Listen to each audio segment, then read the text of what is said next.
감사드립니다. 우리 하나님의 말씀 함께 보겠습니다. 빌립보서 3장 17절에서 21절까지 말씀입니다. 신약성경 321페이지 빌립보서 3장 17절에서 21절까지 말씀입니다.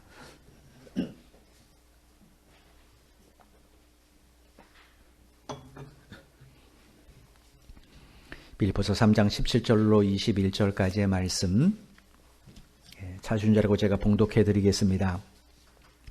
3장 17절입니다. 형제들아 너희는 함께 나를 본받으라.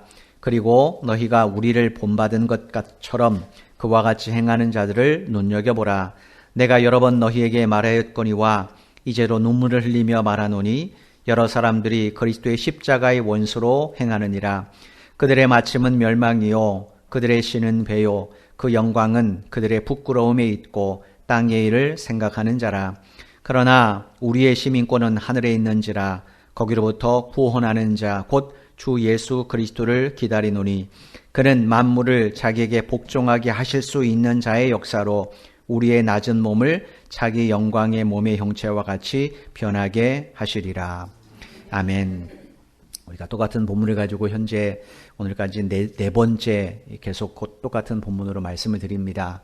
왜 똑같은 본문을 가지고 이렇게 계속 설교하는가? 그만큼 중요하기 때문에 그럴 겁니다. 우리가 사도행전을 보면 바울이 바나바와 함께 첫 번째 전도여행을 떠났을 때 디모데의 고향인 루스트라라는 지역을 방문한 적이 있습니다. 오늘날 이 터키 중앙 지역에 있는 이 마을인 작은 마을인데 이 루스트라에서 바울이 복음을 전할 때 그가 전하는 복음을 귀 기울여 들은 한 사람이 있었어요. 근데 이 사람이 어떤 사람인가? 이 사람은 태어나서부터 성인이 될 때까지 단 한 번도 일어나 본 적이 없는 하반신 마비 환자입니다. 그러니까 장애를 가진, 태어날 때부터 장애를 가진, 옛날에는 안전뱅이라고 그랬죠. 한 번도 일어나 본 적도 없고, 자기의 이 몸을, 다리를 움직여 본 적이 없는 그런 마비 환자입니다. 그러면 생각해 보십시오. 이 사람이 얼마나 절망스러운 상태겠어요. 지금 같으면 그래도 국가에서 약간의 장애에 대해서 복지를 좀 해주지만, 물론 넉넉하지는 않지만, 그래도 약간의 도움을 주지만, 옛적 시대는 그렇지 않지 않습니까? 장애인들은 대부분 국어를 통해서밖에는 생계를 유지할 수 없었어요. 그러니 이 사람에게 무슨 미래의 희망이 있고 내일에 대한 소망이 있겠습니까? 한마디로 절망스러운 사람이죠. 근데 이 사람이 어느 날 자기 마을에 외국인 한 사람이 들어왔어요. 그리고 자기가 처음 듣는 이야기를 해요. 예수에 관한 이야기를 합니다. 그런데 이 사람이 그 말씀을 듣고 있었어요.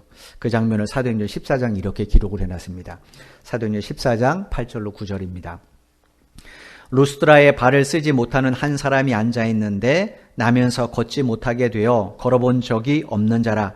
바울이 말하는 것을 듣거늘 바울이 주목하여 구원받을 만한 믿음이 그에게 있는 것을 보고. 이 구절에서 우리말로 듣거늘이라고 번역된 헬라어가 아코라는 단어입니다. 우리말로 번역하면 듣다인데 문제는 이 단어가 헬라어 성경에 보면 이 미완료형으로 되어 있어요. 미완료형은 계속 되어지는 행동을 말하는 거죠. 그럼 무슨 의미냐면 이 사람이 사도 바울이 전하는 이 복음을 듣는데 그냥 잠깐 듣거나 건성건성으로 듣지 않았다라는 거예요.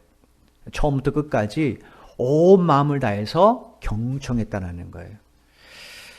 여러분 그런 모습을 주변에 있는 루스드라 사람들이 뭐 관심 있게 보겠습니까? 그죠? 늘 구걸하던 사람, 장애를 입은 사람, 그런 사람인데 주변의 사람이 무슨 관심 있게 보겠어요. 그런데 사도행전 14장 9절에 보니까 오직 복음을 전하는 바울만은 그 사람을 주목해서 관심 있게 봤어요. 이유가 뭐냐면 그 뒤에 보니까 그에게 뭐가 있었어요? 구원받을 만한 믿음이 그의 속에 있었기 때문이다. 이렇게 되어 있습니다.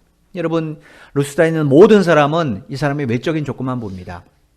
장애를 입은 모습, 헐벗은 모습, 그런 모습만 봅니다. 근데 바울은 그 중심을 봤어요. 보았더니 그에게 믿음이 보였어요. 그러니까 여러분 이 말씀을 감안해 보시면 믿음은 우리 눈으로 볼 수 있는 겁니까? 없는 겁니까? 볼 수 있는 겁니다. 뭘 통해 볼 수 있을까요? 하나님 말씀에 대한 그 사람의 태도입니다. 아브라함 믿음을 여러분 어떻게 보셨습니까? 그가 말씀을 듣고 하란을 떠나서 가나안 땅으로 가는 모습을 통해 우리가 그 믿음을 보잖아요. 믿음은 볼 수 있는 거예요. 뭘 볼 수 있는가? 하나님의 말씀에 대한 그 사람의 태도예요. 아무리 내가 믿는다고 해도 그 말씀대로 살지 않으면 그건 믿음 있는 것 아니죠. 그러니까 믿음은 보여집니다. 누가복음 18장 8절에도 예수님이 비슷한 이야기를 우리에게 하세요. 예수님이 마지막 때에 대해서 이렇게 한탄하시면서 제자들에게 말씀하셨습니다. 누가복음 18장 8절입니다. 내가 너에게 이르노니 속히 그 원한을 풀어주시리라. 그러나 인자가 올 때에 세상에서 믿음을 보겠느냐 하시니라. 여기 우리말로 보겠느냐라고 번역된 헬라어는 휴리스코라는 단어입니다. 뜻이 만나다, 발견하다 이런 뜻이에요. 그러니까 주님께서 다시 오실 때 이 세상에서 과연 진짜 믿음 있는 사람을 만나볼 수 있겠느냐 이런 탄식입니다. 그러니까 믿음은 볼 수 있는 거예요. 뭘 통해 볼 수 있다고요? 하나님 말씀에 대한 그 사람의 태도예요. 선천성 하반신 마비의 장애가 있는 이 사람이 과연 바울과 바나바가 이 루스드라를 방문하기 전에 구원받은 믿음이 있었을까요? 없었습니다. 왜냐? 태어나서 한 번도 예수에 대해서 들어본 적이 없기 때문에 그래요.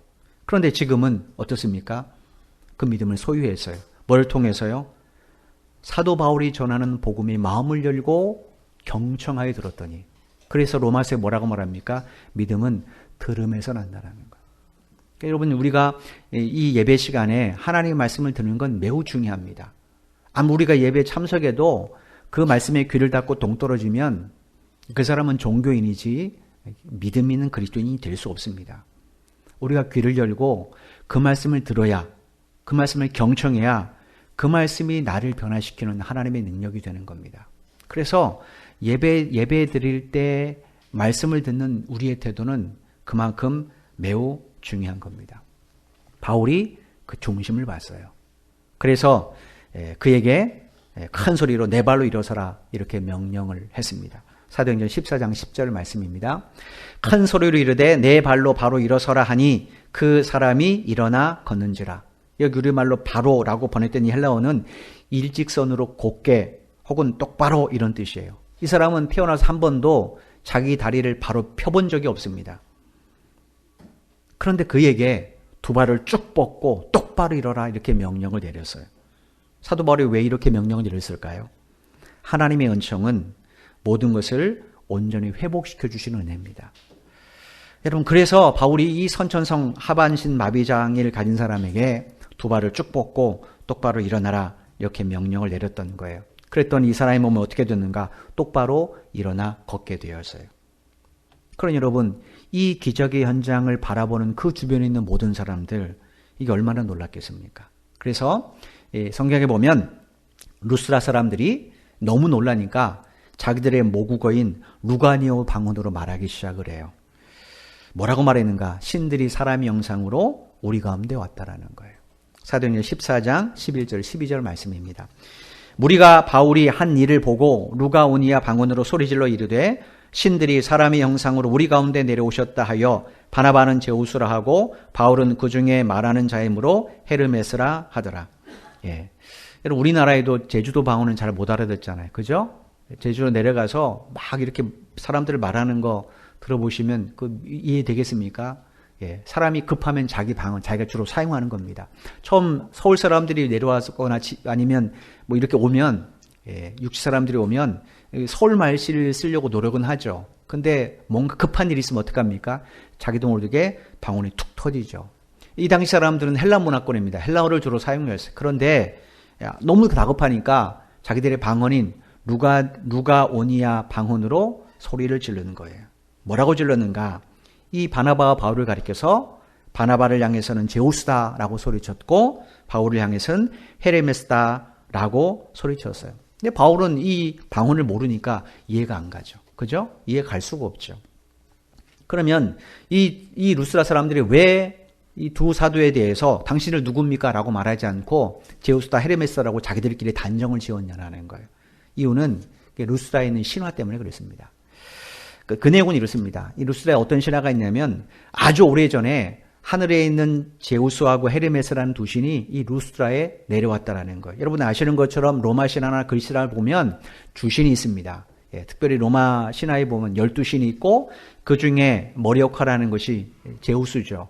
제우스가 모든 걸 통제하고 명령을 내려요. 헤르메스는 누군가?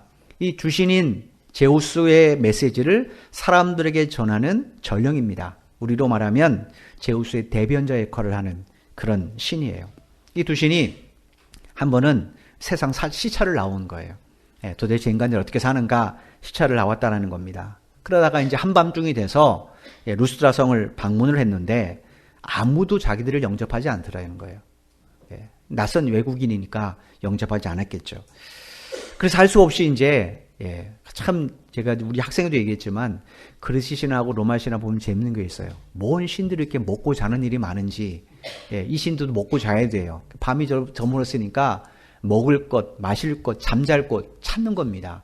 그러니까 아무도 영접하지 않으니까 산 기슭에 작은 불빛 하나가 세워놔서 거기를 따라가 봤답니다. 갔더니 거기 한 집이 있는데 바오시스라는 농부의 집이에요. 근데 이제 외진돼 있으니까 사람들이 잘 방문하지 않잖아요. 그러니까 이 바오시스라는 농부는 모처럼 만에 사람이 방문했으니까 반갑게 두 신을 맞이했다라는 거예요. 그래가지고 용숭하게 대접했답니다. 그날 밤에 잠자리를 드는데 제우스가 화가 난 거예요. 화가 나서 야, 안 되겠다. 이것들이 신을 못 알아봐. 홍수로 이 말을 쓸어버리겠다라고 이야기를 했습니다. 그때 헤르메스가 제우스에게 건의를 해요. 그래도 이 사람은 우리를 대접하지 않았습니까? 우리가 모든 집을 다 드리는 것 아니니까 아마 외진되는 이런 농부같이 착한 사람도 있을 겁니다. 그러니까 제우스 신 다 그렇게 하지 말고 이 사람에게 복을 줍시다. 큰 복을 내려서 많은 사람들이 신을 영접하는 걸 복된가 보여주고 그리고 이 집을 신전 삼고 앞으로 이 사람에게 제우스 당신에게 제사하도록 말을 잘 다스리도록 제사장으로 세우고 갑시다. 이렇게 말하는 겁니다. 그래서 제우스가 그 다음날 떠나면서 자기 신부를 이야기하고 이 바오시스 집에 큰 복을 내려요. 그리고 이제 이 집이 신전이 되고 이 사람들이 열심히 사람들에게 제우스 신에게 제사하도록 잘 그렇게 가르치다가 죽었는데 문제는 죽은 후에 그 집에 고목이 두 그루가 생겼답니다. 그래서 이제 이 고목을 보면서 언젠가는 이 신이 다시 우리 마을을 찾을 것이다 라는 것이 루스드라의 전설이에요. 여러분 우리나라 전설 따라 삼천리하고 비슷하죠. 그죠? 전설아 삼천리 이거는 70년대 이상 분만 아시는 분이에요. 그죠? 옛날에 1965년부터 1983년까지 15년 동안 지금 MBC 방송이죠. 옛날에는 대한민국 문화방송 그랬는데 거기서 밤 9시 30분에 이렇게 라디오 드라마를 했습니다. TV가 별로 없었으니까 라디오로 드라마를 했는데 그때 드라마 중에 하나가 전설 따라 삼천리죠. 저도 이제 어릴 때 무서워서 못 듣겠더라고요, 저는. 도깨비 나오고, 귀신 나오고, 그것만 나오잖아요. 그래서 우리나라 각 지역에 있는 전설들을 극으로 만들어서 이렇게 한 그런 프로그램입니다. 비슷한 이야기예요. 근데 이 사람들은 이걸 실제로 믿었습니다. 두 신이 언제 왔을 때, 그때 융숭하게 우리도 바오시스처럼 대접하면 큰 복을 받을 것이다. 이게 그들의 목적이에요. 그러니까 이 루스라 사람들은 누구를 지금 기다리고 있는 거예요? 제우스하고 헤르메스를 기다리고 있는 겁니다. 그러니 그들 눈에 지금 뭐가 펼쳐져요? 사람이 할 수 없는 일이 펼쳐졌단 말이에요. 선천성 마비 환자. 자기들이 알잖아요. 그죠? 늘 그곳에서 구걸했을 거니까. 그런데 이 바나바하고 바울이 시술한 것도 아니고 야 똑바로 일어서 네 발로 일어서 이렇게 말만 했는데 이 사람이 벌떡 일어나 걸어요. 그러니 얼마나 놀랐겠습니까? 그 순간 모든 사람들은 어릴 때부터 이 신화를 믿고 자랐으니까 당연히 뭐로 생각하겠습니까? 거의 다 두 사람이에요. 그죠? 전설 속의 두 신하고 똑같은 거예요. 그래서 지금 이들이 바나바에 대해서는 제우스라 그리고 바울에게는 헤르메스라 말합니다. 왜냐? 말은 누가 했습니까? 바울이 말했잖아요. 바나바는 그냥 가만히 옆에 있고 그러니까 그들이 보기에 바나바는 주신인 제우스고 말을 하는 바울은 헤르메스다 이렇게 이야기를 하는 겁니다. 그리고 이제 그 루스드라에 있는 제우스 신전에서 제사장이 급히 소하고 화환을 가지고 달려와요. 왜냐? 두 사람 앞에 제사하려고. 왜냐하면 신이라고 믿었기 때문에요. 그러니까 여러분 바울과 바나바가 얼마나 당황하겠습니까? 소리를 사람들이 지르고 자기들 앞에 막 경배하고 막 그러는데 얼마나 당황되겠어요? 물어봤겠죠. 그리고 나서 그가 루스드라에 이렇게 이야기를 합니다. 사도행전 14장 15절입니다. 표준 세번역 성경이 조금 여러분에게 이해가 돕기 쉬워서 제가 그걸 읽어드릴게요. 여러분 어찌하여 이런 일들을 하십니까? 우리도 여러분과 똑같은 성정을 가진 사람입니다. 우리가 여러분에게 복음을 전하는 것은 여러분이 이런 헛된 일을 버리고 하늘과 땅과 바다와 그 안에 있는 모든 것을 만드신 살아계신 하나님께로 돌아오게 하려는 것입니다. 이게 우리말로 똑같은 성정을 가졌다. 이건 뭐냐? 똑같은 인생을 살아왔다라는 거예요. 자신들도 태어나서 지금까지 먹고 자고 일하며 살았다라는 거예요. 우리는 신이 아니라는 거죠. 그러면서 바울이 뭐라고 합니까? 우리가 여기 와서 이렇게 한 목적에 대해서 이야기하는데 그게 뭔가? 당신들 헛된 일을 버리고 천지 만물을 창조하신 살아계신 하나님께 돌아오라. 이 메시지를 전하기 위해서 왔다는 거예요. 그리고 나서 이제 복음의 주체이신 예수 그리스도를 그들에게 전해줍니다. 그러니까 지금 바울이 뭘 이야기하는 겁니까? 당신들이 기대해야 될 대상은 제우스나 헤르메스 같은 헛된 우상이 아니라는 거예요. 오직 그들을 위해 십자가에서 자기 몸을 내어주신 예수 그리스도를 기다려야 된다. 이 사실을 알려줬어요. 그런데 몇 사람을 제외하고는 대다수 사람들이 바울이 전한 예수를 거부합니다. 이유는 한 가지예요. 15절에 바울이 뭘 버리라고 그랬습니까? 헛된 일입니다. 그 헛된 일을 버리라 이렇게 이야기했어요. 이런 헛된 일이 뭡니까? 그들이 지금 제우스를 섬기려고 같은 헛된 일이에요. 그러면 생각해 보십시오. 왜 루스드라 사람들이 제우스 신전을 만들고 이런 실안을 만들고 제우스를 섬기는가? 이건 뭡니까? 자기의 욕망을 채우기 위해서 그래요. 제우스에게 정성을 다하면 제우스가 내가 원하는 부를 가져다 주고 내가 원하는 명예를 가져다 주고 내가 원하는 권력을 가져다 줄 거라는 거예요. 그래서 장사한 사람들은 아침 일찍 신전에 가서 제사를 드리고 먼 타국에 갈 때도 먼저 신전을 드리고 이건 뭡니까? 자들의 욕망을 채우기 위해서 그래요.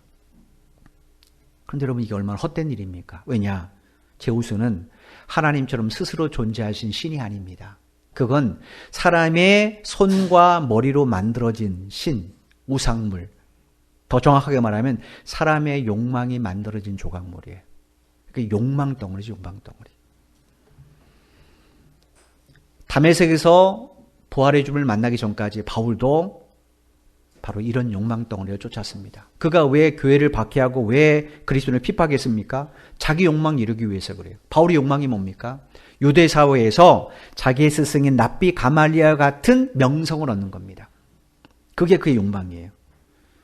그래서 바울은 유대 종교자들의 마음을 흡족하게 하면 그 욕망의 목표에 다다를 거라고 생각했어요. 그런 이유 때문에 유대 종교자들이 그렇게 혐오하고 미워하는 기독교인들, 교회, 이걸 박해하고 핍박한 일에 앞장선 거예요. 왜냐? 그러면 자기의 욕망을 이룰 거라고 생각했기 때문에 그렇습니다. 그런데 부활의 주를 만나고 보니까 그게 헛된 일인 줄 알게 되는 거예요. 이거 뭔가? 자기 인생의 마지막을 보게 됐기 때문에 그래요. 우리 일부 예배 때도 우리 학생들에게 그런 얘기를 했습니다만 옛날에 모 개그 프로그램에서 그런 얘기 있었습니다. 재미는 우스갯기로 야 열심히 일하면 뭐하노?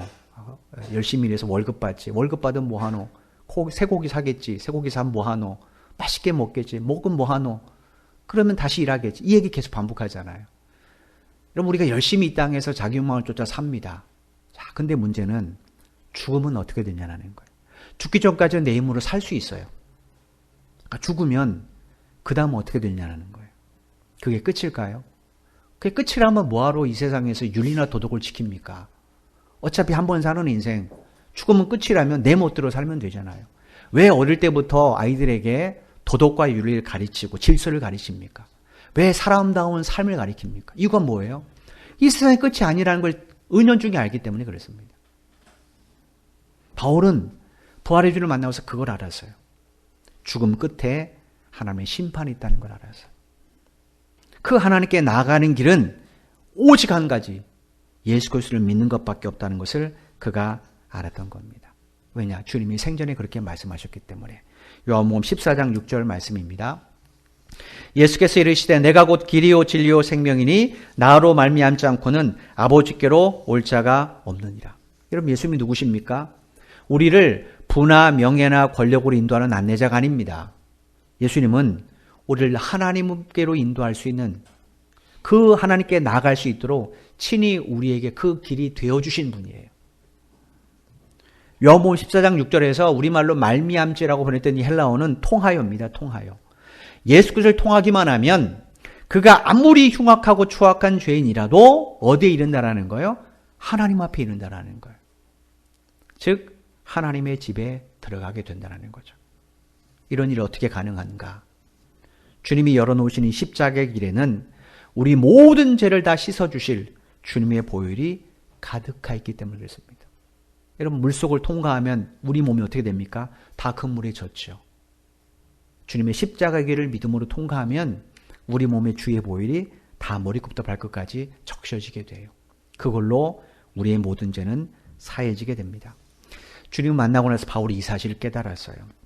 그래서 그가 3장에서 무슨 이야기 했습니까? 내가 이전까지 내 욕망을 채우기 위해서 쫓았던 이 모든 것들 이거 다 배설물로 여긴다. 그리고 뭐만 쫓는다고요? 이제는 예수 그리스도를 아는 지식, 그게 가장 고상함을 알고 내가 그분을 위해 달려간다. 이렇게 고백하지 않았습니까? 이유가 뭐겠어요? 그것이 바로 자기를 부르신 하나님의 부르심에 합당한 삶이기 때문에 그렇습니다. 하나님이 바울을 왜 불렀는가? 당신의 백성 삼으시기 위해서 그래요. 하나님의 전화일부를 왜 이 자리에 불러놓으셨는가? 당연히 천국으로 데려가기 위해서 아닙니까? 하나님 나라의 백성으로 삼으시기 위해서. 다른 말로 하면 우리들에게 시민권을 주기 위해서입니다. 그래서 우리가 지난 시간에 살펴봤지만 바울이 20절에 뭐라고 말했는가? 20절 말씀을 보십시오. 그러나 우리의 시민권은 하늘에 있는지라 거기로부터 구원하는 자 곧 주 예수 그리스도를 기다리노니. 우리에게 뭐가 있다고요? 시민권이 있다고요. 이 시민권이라는 이 단어에는 무슨 의미가 있다고 말씀드렸습니까? 국가에 속한 사람이에요. 대한민국 시민이라면 그 대한민국에 속했다는 사람이에요. 미국 시민권을 가졌다면 그 사람은 미국에 속한 사람이라는 거죠. 여기 보니까 우리는 어디에 속한 시민권입니까? 하늘에 있는 속한 시민권이에요. 그 하늘나라에 있는 그 나라에 속한 백성이니까. 우리의 진정한 국가는 어딘가? 하나님의 나라입니다. 어떻게 해야 우리가 그 나라에 갈 수 있는가? 그것은 그곳에서 우리를 데리러 오신 분이 계셔야 됩니다. 그분이 바로 우리의 구원자 예수 그리스도입니다. 그러니까 이 땅의 모든 그리스도인들은 주님 오실 그날까지 어떻게 됩니까? 기다려야 돼요. 다른 말로 하면 그 주님이 다시 오실 때까지 믿음을 지키며 살아야 됩니다. 20절에서 우리말로 기다리노니라고 번역된 이 헬라어 단어가 아페크 테코메사라는 단어인데 뜻이 뭐냐면 못못을 끝까지 기다리다, 오래 인내하고 기다리다, 열렬히 기대하고 기다리다 이런 의미입니다. 무슨 의미입니까? 그냥 단순히 시간만 족치라는 것 아니에요. 언젠간 오겠지, 언젠간 죽겠지, 언젠간 주님 오시겠지, 막연하게 기다리지 말라는 거예요. 확신을 가지고 끝까지 참고 인내하며 열렬하게 기다리라는 거예요. 이거 뭡니까?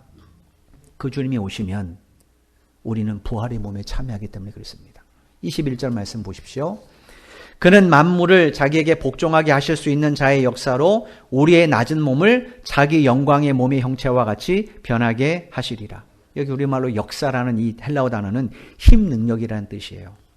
이 땅에 다시 오실 예수님, 재림의 주님은 우리의 낮은 몸을 자기의 영광의 몸의 형체와 같이 변하게 하시는 하나님의 힘이고 하나님의 능력이라는 거예요. 낮은 몸이 뭔가? 낮은 몸이란 이 단어의 문자적 의미는 비천한 몸입니다. 우리 몸이 어떻습니까? 약하고 병들고 유혹에 잘 빠지고 죄에 물들고 죽을 수밖에 없는 비천한 몸이에요. 아무리 아름답게 꾸며도 점점 우리 몸은 쇠퇴해져 가고 나중에는 한 준의 흙으로 돌아갈 수밖에 없는 연약한 몸입니다. 그런데 다시 오실 예수님의 몸은 어떻습니까? 죽음의 권세를 깨뜨리셨어요. 그 몸은 늙거나 죽을 몸이 아닙니다. 주님의 그 몸은 병들거나 죄의 유혹에 빠지지 않는 몸입니다. 주님께서 우리에게 당신의 그 부활의 몸과 똑같은 상태로 만들어 주시겠다는 거. 이거 뭡니까? 그 몸을 가져야 하나님의 나라에서 영원히 살 수 있기 때문에 그렇습니다. 그럼 우리가 기다릴 게 뭡니까? 그 주님 다시 오실 날이에요. 기다린다. 그냥 기다리는 것 아닙니다. 적극적으로 나아가야 돼요. 여러분, 이유가 뭡니까? 예수님이 지금 우리에게 오고 계시기 때문에 그렇습니다. 우리가 약속 장소가 있잖아요. 그럼 어떻게 됩니까? 내가 약속 장소까지 가야 되잖아요. 그러면 나하고 약속하신 사람도 거기에 오겠죠. 우리는 주님 만날 날은 죽음입니다. 죽음. 그죠? 그 죽음에서 우리는 주님을 만나요. 주님은 지금 우리에게 오고 계세요. 우리는 그 주님을 만나러 가고 있습니다.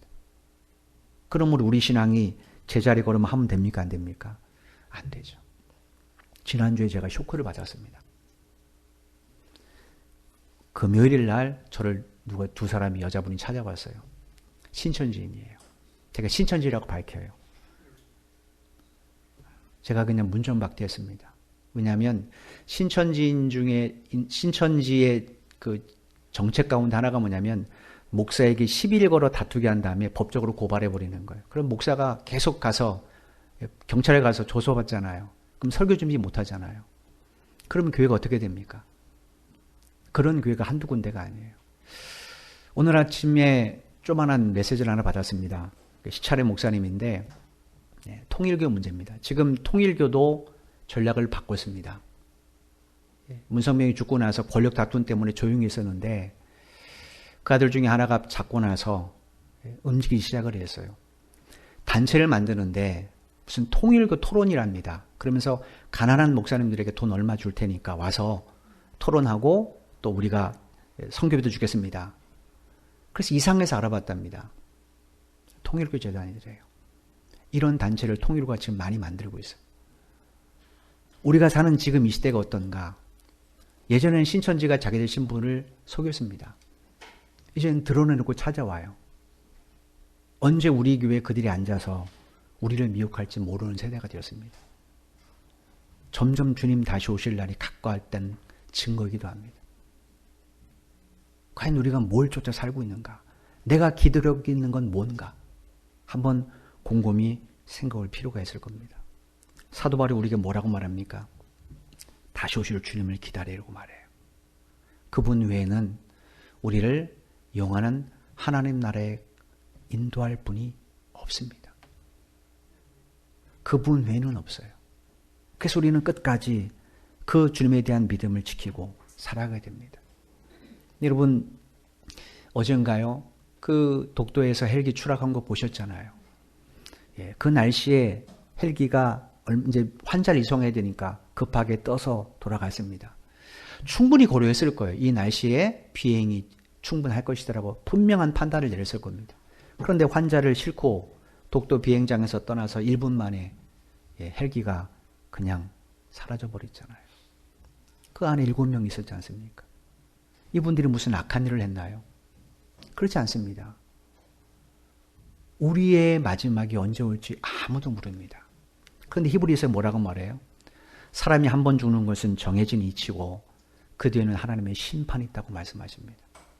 그날을 준비하지 않으면 부지중에 우리에게 죽음이 닥쳤을 때 우리는 한탄만 하고 후회만 할 뿐입니다. 그래서 우리가 주님을 기다리는 것은 소극적인 방어가 아닌 거예요. 적극적으로 말씀을 듣고 성경을 읽으면서 믿음을 지켜나가야 돼요. 그래야만이 우리가 이 시대를 벗어날 수 있습니다. 여러분, 지금 우리나라는 모든 것이 정치나 이런 것에 관심이 있기 때문에, 경제에 관심이 있기 때문에 이런 이단들이 지금 얼마나 설치는지 몰라요. 하나님의 교회, 여호와 증인, 지금 그들 정말 신났습니다. 예전에는 우편물만 놓고 갔거든요. 이제 버젓이 찾아와요. 정말로 충격을 받았습니다.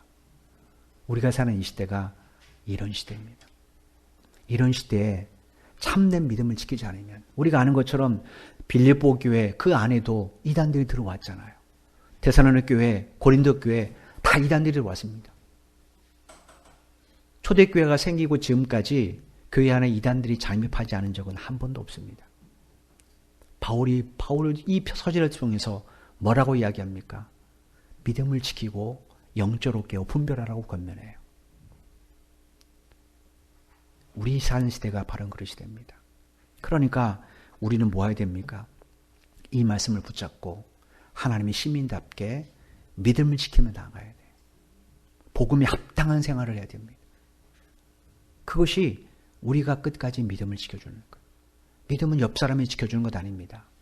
주님과의 관계를 통하여 주님을 의지함으로 말미암아 그 말씀을 따라 삶으로 말미암아 우리가 믿음을 지킬 수 있습니다.